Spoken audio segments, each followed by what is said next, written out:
everybody. This is Les, aka Sister Slayer, here with the Bitten Apple TV in conjunction with the KHEM from the radio. And we are here at the KHEM Fest in Newark, New Jersey. I am standing next to Greg Anderson Elysee. And he's the creator of a comic called Is Nana. Tell me a little bit about Is Nana.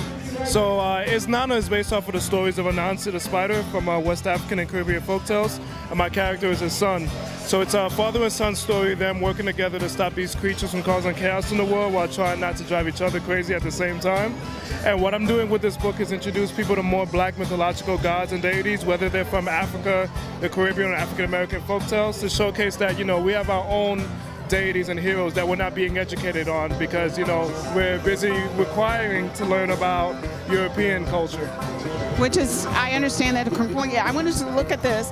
So I want you to tell us, Is Nana is like his father or his mother. Well, Anansi is his father. Anansi is his father. So tell us a little bit about Anansi, because a lot of people don't know about Anansi the trickster. So I just want to So Anansi the trickster is the god of stories. You know, oh, thank you. So there was Naomi, who was the god of all creations in the West African mythology.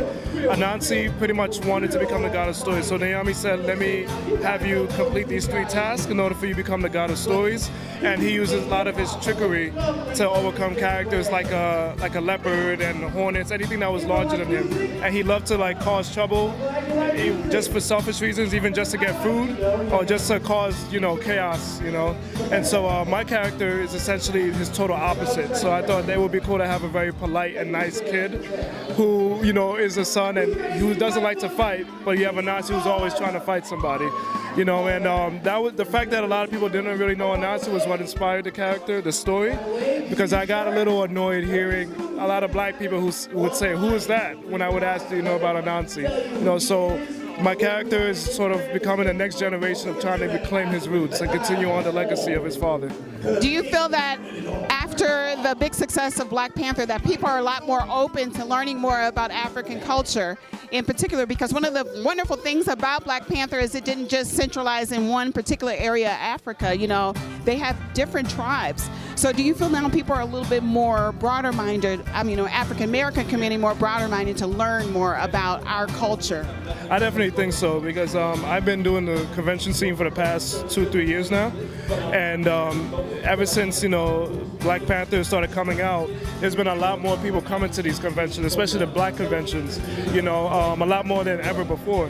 You know, they've been wanting to learn more about like what other superheroes are out there, but then you have a lot of people who's wondering what other stories are out there from Africa.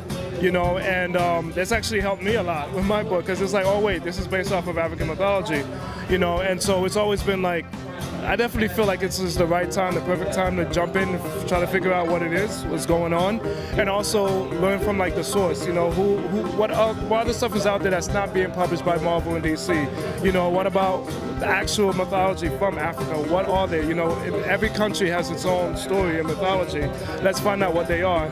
You know, a lot of people are starting to learn about even the West Africa, you know, and their mythology, but a lot of people can't talk to you about East, you know, what can we find out about the East African gods, you know, so that I think a lot of people are opening up to that, and it's about dang time, in my opinion. I agree with you completely. I mean, having been a geek all my life, and I'm going to tell you something, the reason why people are coming out now is because there is a venue for us to come out, because back in my day, if I had told anybody I was into comic books and stuff like that, I would have been more ostracized than I was. I know I was a weird kid, but I'm glad I was a weird kid.